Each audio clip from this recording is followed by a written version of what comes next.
consider the term Chinese food racist because it's food that originates in China or it has Chinese? No, I don't think it's and racist. I don't think it's racist at all. On that note, major left-wing news media, even in this room, have teamed up with Chinese Communist Party narratives, and they're claiming you are racist for making these claims about Chinese virus. Is it alarming that major media players just to oppose you are consistently siding with foreign state propaganda, Islamic radicals, and Latin gangs and cartels, and they work right here at the White House with direct access to you and your team? They are siding with China. They are doing things that they shouldn't be doing. They're siding with many others. China's the least of it. What a moment that was today on live national television. That question in the briefing room today, immediately labeled a plant, was from Chanel Rian, chief White House correspondent for One America News Network.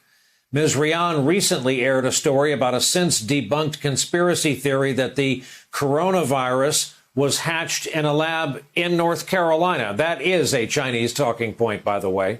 It was the good folks at OAN who recently teamed up with Rudy Giuliani to televise his investigation into the Bidens. That particular question there today was just one opportunity the president took to attack the news media in the midst of this crisis. I think with social distancing that the media has been much nicer. I don't know what it is, all these in-between chairs. Right now, the economy is essentially ground to a halt. Thanks for telling us. We appreciate it. Stores have closed. Travel has slowed down. Go ahead. What's the rest of your question? We know that. Everybody in the room knows that. You're actually sitting too close. We should probably get rid of about another 75, 80% of you. I'll have just 2 or 3 that I like in this room. I think that's a great way of doing it. It amazes me when I read the things that I read, but it is fake news. It's more than fake news. It's corrupt news. This administration has done a great job, but the press is very dishonest.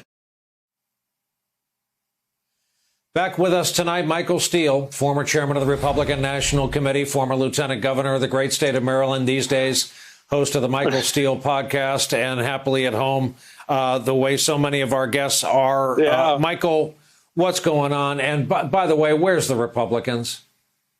Oh, they're in a bunker somewhere. Absolutely. Now, look, Trump was doing what he likes to do, riffing against the press, taking little kernels of this and that and mixing together his own little stew. He's talking about, we can get rid of the 80% of you that are left in the room. Okay, whatever. That's Trump. We know that. Of all the things, he relishes in that more than he does standing there talking about coronavirus, because that's the serious part of the job. That's the part of the job that requires him to own up to what his administration has done and what it has failed to do. And that reality is something that hits home every day. You saw that little segment where the reporter was like, the stock market has crashed, the economy is imploding. It was like, no, we know that. I don't want to talk about it. Move on. He figures if you don't say it, then we won't know it. If he doesn't hear it out loud, then it doesn't happen.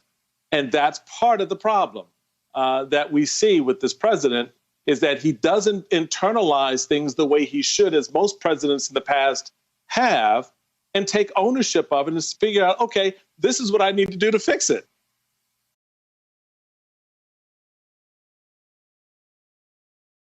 Hey there, I'm Chris Hayes from MSNBC. Thanks for watching MSNBC on YouTube. If you want to keep up to date with the videos we're putting out, you can click subscribe just below me or click over on this list to see lots of other great videos.